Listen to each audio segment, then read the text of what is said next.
Tadit cakep lasing pandulu Raden Bratasena wis prapta tepining Wonomarta ngadeg jejeg adenger-denger candrane nganti kaya tugu Sinukarta tugu arane wujudan manggon Sinukarta rinengga-rengga sinungging cinawi-cawi wauta kadangardhaning karsa satemah tuwuh rodaning driya pinutu peputaning tekad sigra cancut tali wanda cancut arane cincing tali wanda cecawetan angusapunang kuku Pancanaka ning setake sabuke. Yo jumangkah ambabat Purnawarta. Andunggar sela ageng-ageng ngrusak gumpul amukah gawa candrane nganti bisa mbubrahke saisining wana.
manjur lagune angin kukurang raning gunung Goro-gornito kagiri-giri wah aku dadi gumun jroning aku babat Wonomarta iki kayon-kayon padha rubuh kewan-kewan saisi ning wana uga padha mlayu merga wedi yen kebrukan wit utawa ketiban watu wah lah kok iki ana munyuk gedene mung sak lengen malah mung klekaran bantalan watu wah kethek yen pancen kowe bisa tata jalma lan duwe jeneng wah kowe sapa aduh Raden keparenging dewa nadyan kula wujuding wanara nanging kula saged tata jalma dene nami kula pun Senggana Raden wah kowe Senggana aku Bratasena Senggana kowe kok malah glekaran ana kene monggo kewan-kewan padha mlayu kabeh Raden mugi kauningan nadyan wujud kula wanara nanging kula anggadhahi cacat boten saged mlampah kula lumpuh Raden wah kowe lumpuh inggih pramila kula ikhlas menawi kerubuhan kayon kowe ikhlas nanging aku sing kedosan mergo aku sing babati alas iki wah tegese aku sing wis jalari patimu mula aja nganti kedadean kowe saiki lunga wae lunga saka papan kene aja nganti kasempyok lho Raden lajeng anggen kula badhe kisah kados pundi pangyatanipun kula lumpuh kados ngaten Raden yen pancen ngono wah saiki kowe bakal tak tulungi bakal tak uncalke nanging tak gawe bisa tiba papan kono empuk pamrih supaya aja nganti lara awakmu waduh matur nuwun Raden matur nuwun syukur yen Raden kersa paring pitulungan dhateng kula yen mekaten monggo kula aturi nguncalaken monggo Raden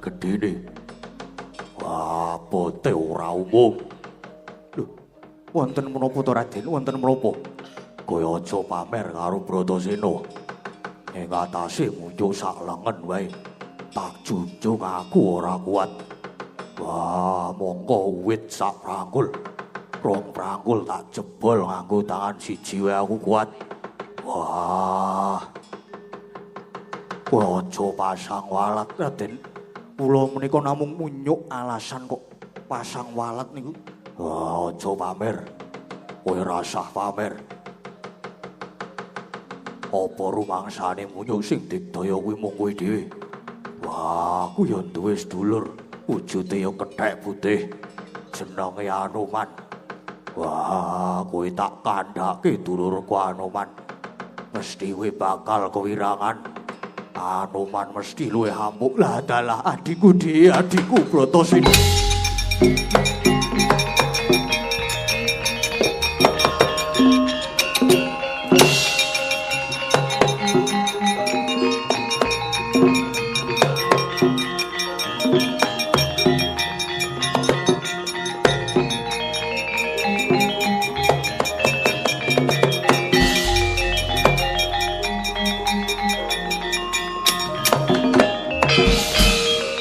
Dewa Bathara yang rumo dewaku haladalah bareng pun kakang rangkul marang si Adi aku malah banjur tok kipatke aku tok jotos.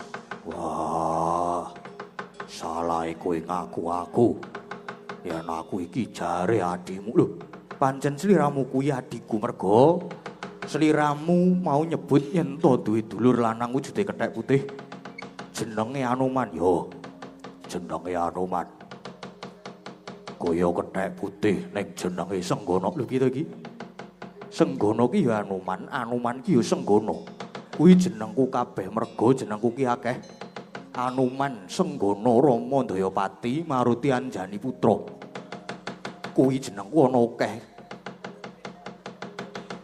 kowe iki adikku ya Di kowe iki adikku kowe sedulurku nunggal bayu Di wah aku durung percaya pancene kowe munyuk putih nanging yen Anoman ki wujude gagah gedhe kaya aku iki wah ora cilik kaya kowe munyuk mung sak lengen gedene kowe kepengin ngerti wujude Anoman sing gedhe to wah nek pancen kowe iso wujud Anoman sing gedhe aku lagi percaya iki ngono ya yen ngono sawangan iki Kyai Bratasena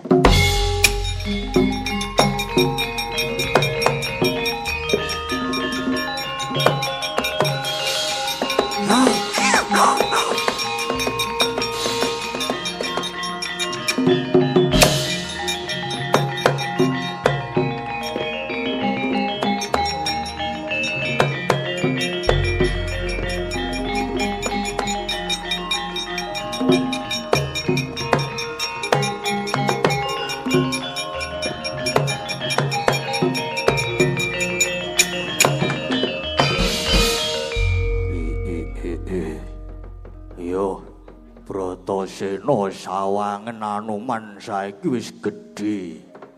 Wah. Jebul iso gedhe tenan. Ya, mergo gedhe karo cilik kuwi manut kebutuhan. Nek biasa wae ya aku cilik. Nek wis muni kurdaya terus gedhe ngene iki. Piye? Piye Bratasena? Wah, ya aku wis percaya nek kowe Anoman. Wah, bali wujudmu mau.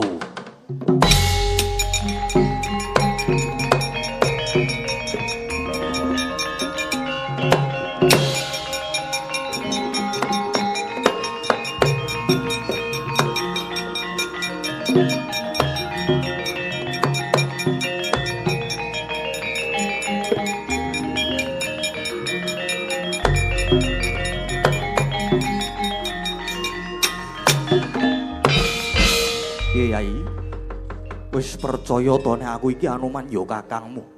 Ya wis. Aku percaya. Wah, Kaki, saiki kowe lunga. Lho. Lah kok kon lunga kepiye? Lagi wae ketemu kok kon lunga. Wah, mergo aku lagi ana pakaryan. Babati alas iki. Di. Pancen aku sengaja ngadang ana kene iki.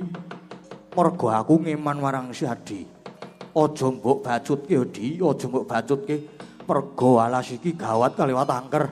Wingit kepati aja mbok bacutke nganggonmu bakal mbabat alas iki ya, Nggir. Adiku. Wah. Perkara bungah susah tak sandange dhewe. Kowe iso minggir kowe ora usah melu-melu perkara iki tak babatane dhewe alas iki.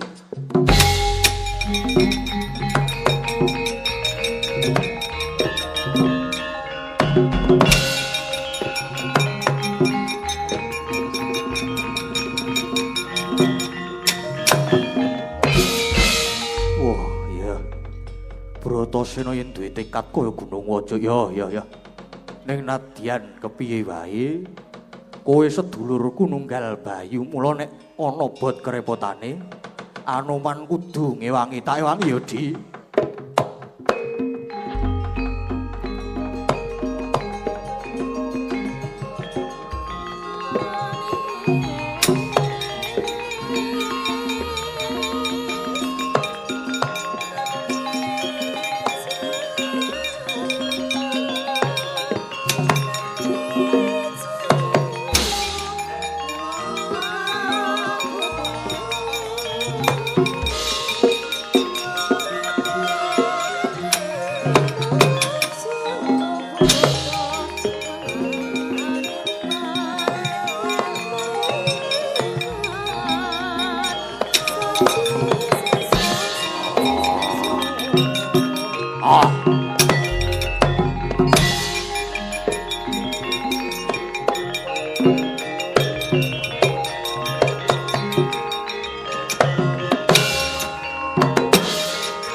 desaya Indriyaksasara maruta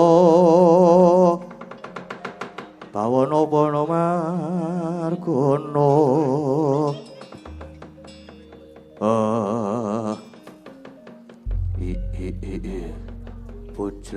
Bujleng iblis lanat padha jek-jekan. Oh ladalah. Lah kok dadi negara mertani iki geger kaya ngene. Beteng-beteng baluwerti padha rubuh kabeh. Iya Kinopati, menika malah kathah para wadya ingkang sami kerubuhan beteng. Menika kados pundi?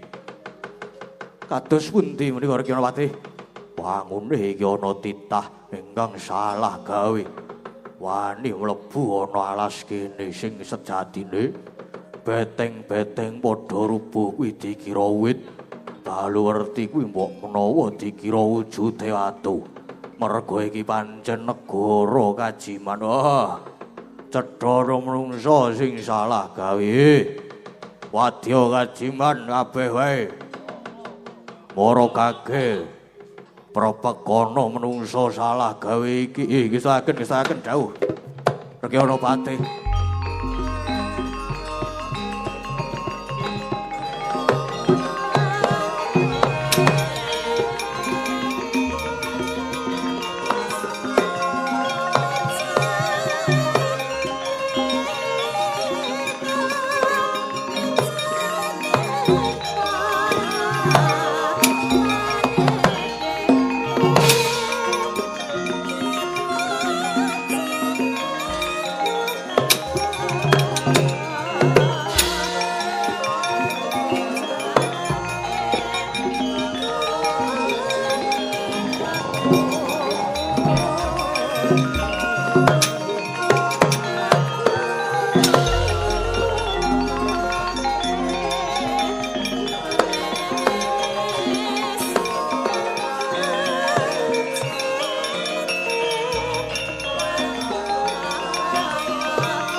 Dongeng tentek si panunggal paten nono panunggul apa dosane dosa ngungkul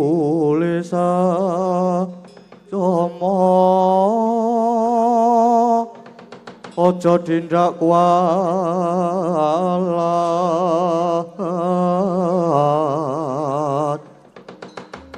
lah iya bener kandamu lali sumber katiwasan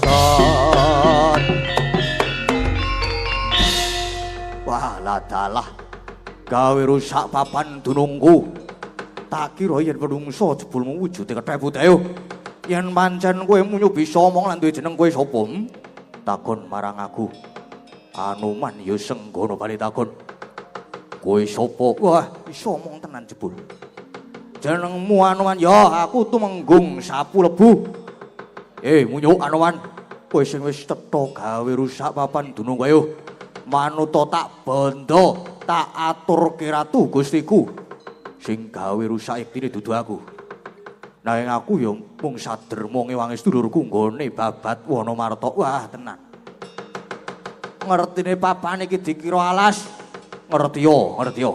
Yen sejatine iki negara kajiman ya iki negara mertani, Mbuh Raidep. Bagune iki alas bakal dienggo, bakal dibabati kanggo yasa negara munyuk elek manuta tak bondo. Manuta tak bondo tak rica-rica yen pancen iso bandanen. Budya tak sembadani munyuk elek kakan wus. Tiban tangan pecah siramu ing olena Prabing Lampus Tumenggung Sawu Lebu.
Waduh mati ya.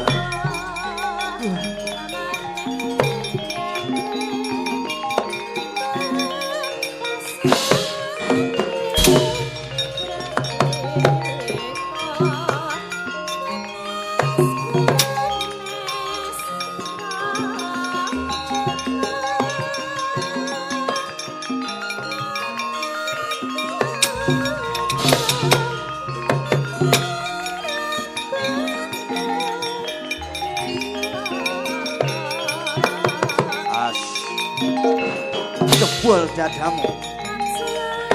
Mati. Cacat. Ya.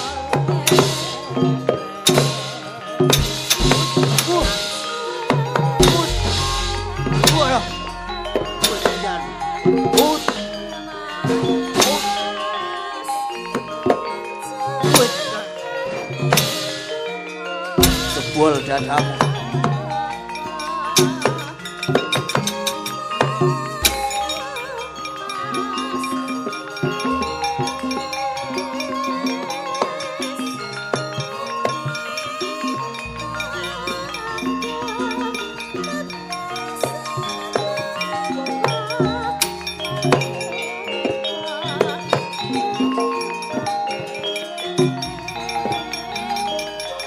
As.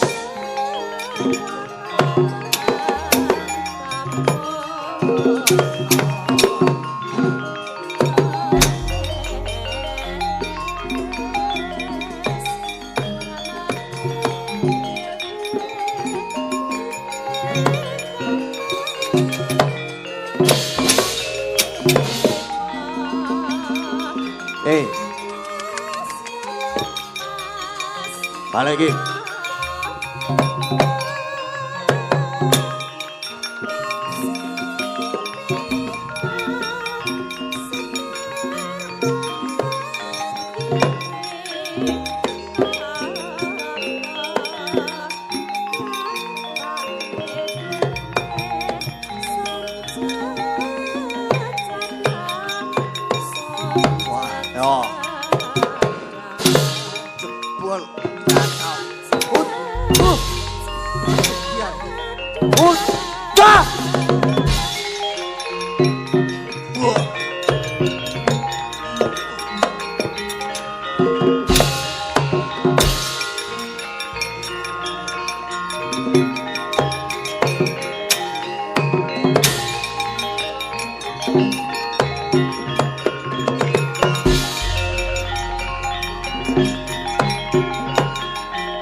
Waduh, basa bunyuk. Ada.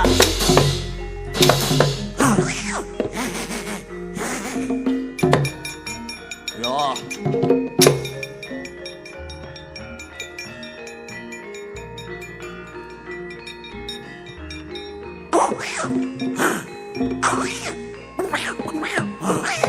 Wah.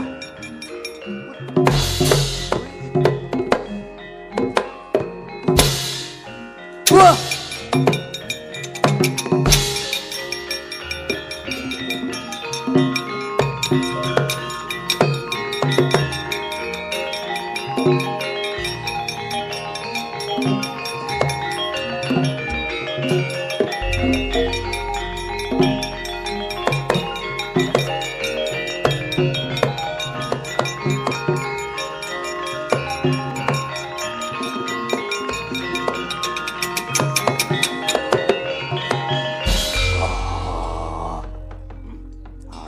Kakangku, aku mau wis kondo, ora usah melu-melu.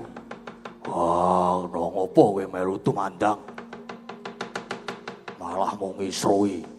Ya nanging si Adi kuwi adikku sing kudu tak ewangi kowe. Ora butuh diwangi. Wah, tandane dhewe. Lah dalah. Kok ngono to? Ujubku iki niate ngenteng-entengi gaweanmu. Aku wong tuwa wis gelem nyoroh-nyorohke gawean.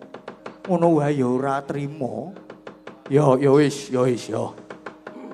Pun Kakang trima sale ora melu-melu. Ya mung tak sesuwun muga si Adi tansah jinangkung dening Hyang Agung lan lebda ing karya ya diadiku Bratasena.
Pujleng iblis lanat do jek-jekan. Oh, bres. Oh, Wah, iki menungso sing salah gawe. Wani gawe rusak negara gue. Wong gagah kowe sapa? Wah, aku Bratasena. Kowe sapa? Aku Patih Sapu Jagat. Bratasena. Kowe wis wani gawe rusak negara kowe. Manut tak bondo. Tak krincung sikilmu. Wah, maju tak dupak celatigamu.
Ayo, ojo minggat Bratasena.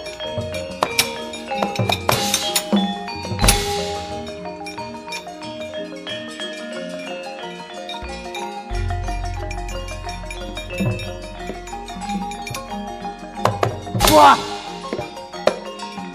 Udah! Oh! Ah! Wah!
Oh, adalah.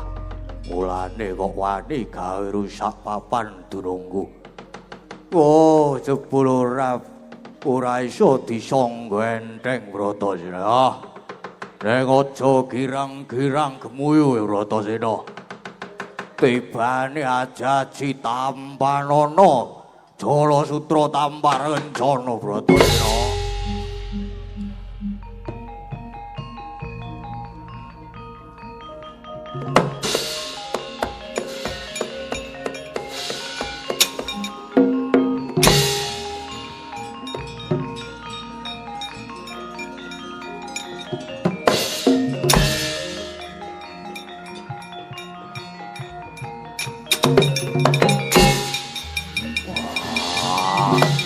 Wah.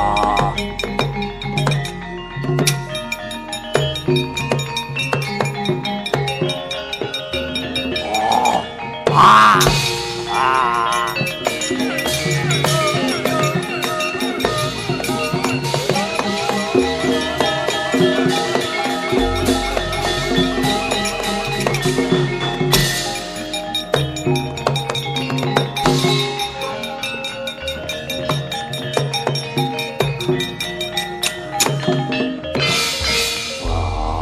Aku kena dayane apa?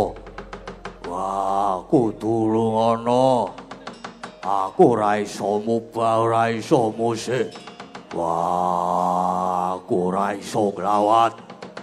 Wah, kondi babuku. Punta kakangku Permadi kembar.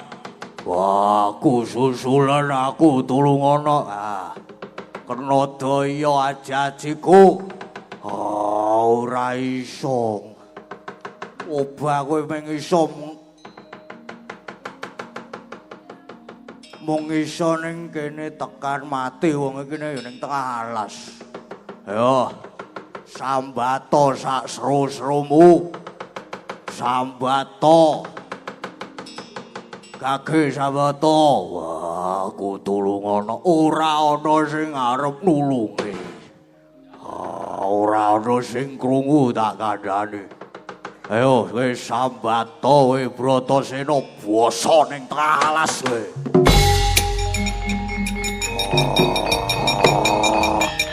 Ah.